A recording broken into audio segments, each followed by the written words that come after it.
শোভেন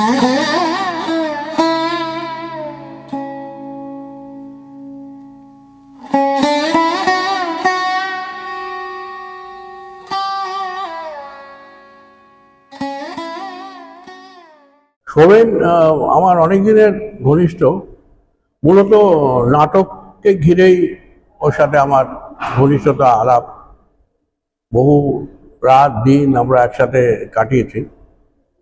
এবং শোভেন আমাকে একটু অবাকই করেছে যখন এসে আমাকে বলে যে একটা একক চিত্র প্রদর্শনী করছে। তো আমি অন্য জায়গায় নিজের কাজে ব্যস্ত ছিলাম বলে আসতে পারিনি এই কদিন। আজকেই শেষ। শোভেনের একটা দিক, ভালো দিক আছে, খারাপ দিকও আছে। খারাপ দিকটা হচ্ছে, বা সেটা একটা ভালো দিক, সেটা হচ্ছে যে ও নিজের সব রকম কাজই এখানে প্রদর্শিত করেছে। ওর যে দুর্বলতা, সেগুলোকেও জানে না দুর্বলতা কি, সেগুলোকেও দুর্বলতা না ভেবে নিজের কাজ ভেবেই, মমতা নিয়েই কাজগুলো প্রদর্শিত করেছে। আর কিছু জায়গায় ও বেশ সবল, সেটাও না জেনেই প্রদর্শিত করেছে। আমার যেটা আমি ভালো লাগছে, খুশি, এবং আমার একজন সতীর্থ হিসেবে, নাট্যকর্মী হিসেবে আমার যেটা আনন্দের জায়গা, সেটা হচ্ছে যে ও এই যে প্রচেষ্টাটা, এটা খালি অবসর যাপন নয়, যে সময় কাটছে না, বিভিন্ন রকমভাবে নাটকের অনেক ধরনের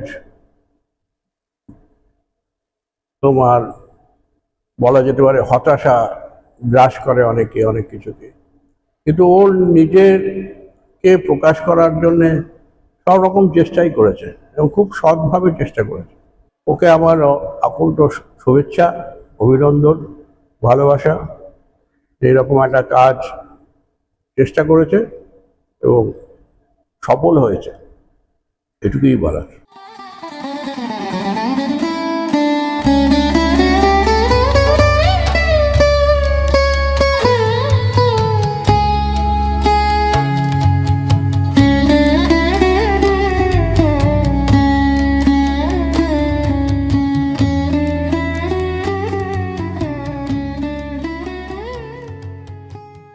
সুরমা নদীর গাং ছিলামি শূন্যে,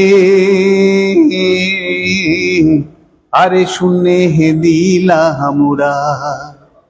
সুরমা নদীর গাং ছিলামি শূন্যে, আরে শূন্যে হে দিলা হামুরা। নমস্কার, আমি সমন্বয় লোকগানের দলের শুভাশিস। সারাদিন আমি উড়ে বেড়াই। উড়ে বেড়াতে বেড়াতে যখন যা ভালো দেখি, ঝুপ করে সেখানে নেমে পড়ি।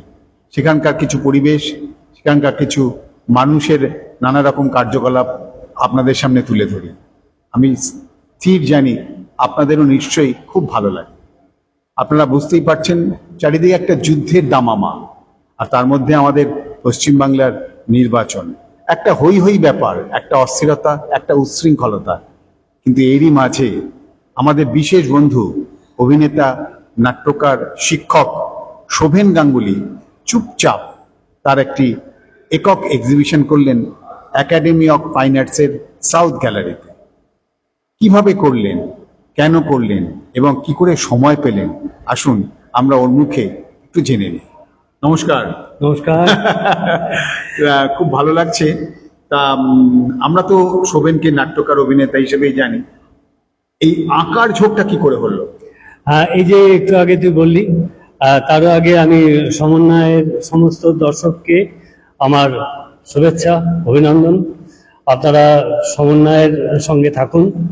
ও একটা সাংস্কৃতিক সমন্বয় তৈরি করার চেষ্টা করছে, যেখান থেকে যা কিছু সাংস্কৃতিক উপাদান সেগুলোকে ও নিয়ে আসছে ওর চ্যানেলের মাধ্যমে আপনাদের কাছে, আপনাদেরকে সেই পরিচিতি দেওয়ার জন্য। আপনারা ওর সঙ্গে থাকুন।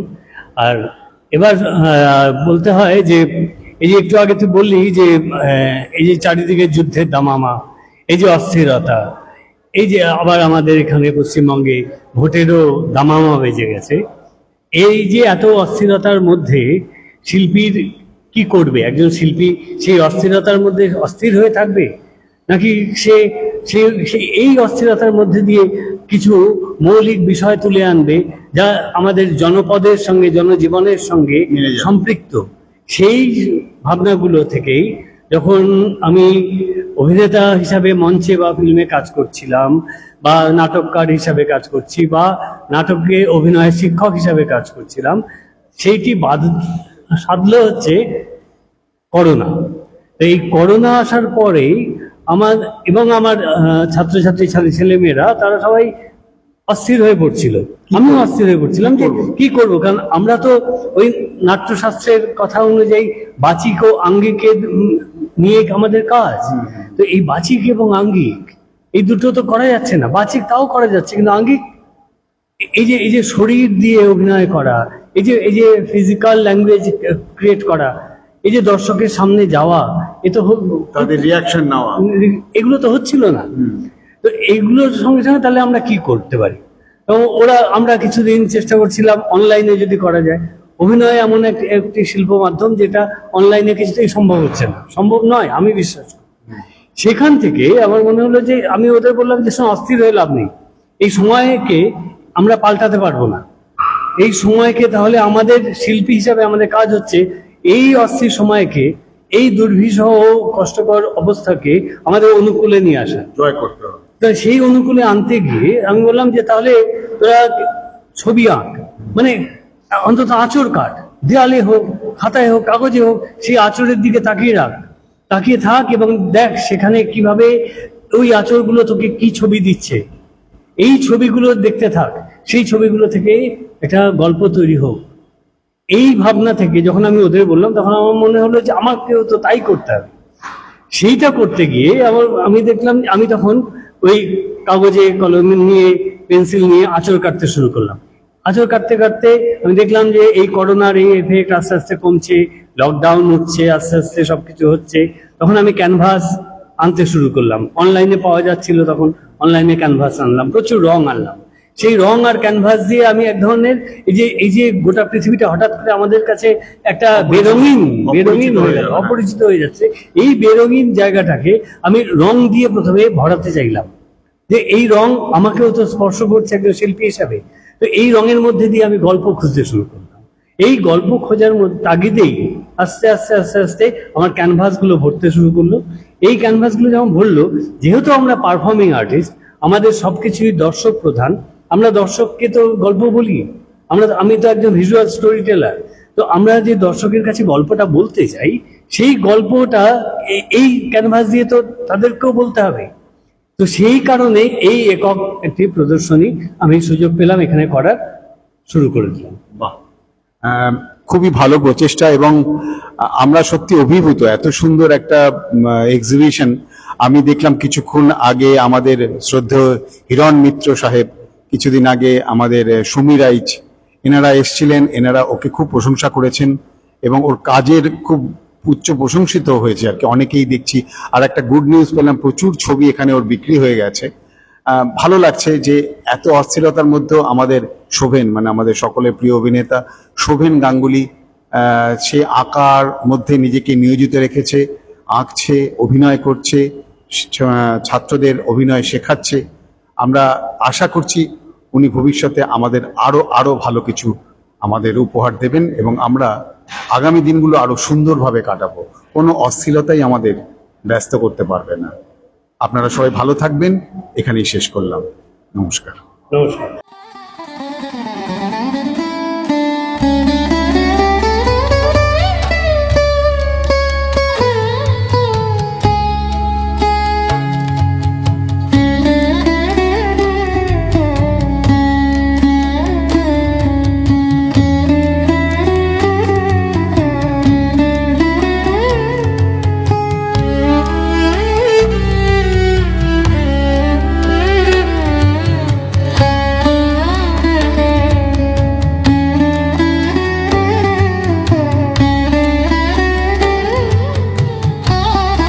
Thank you.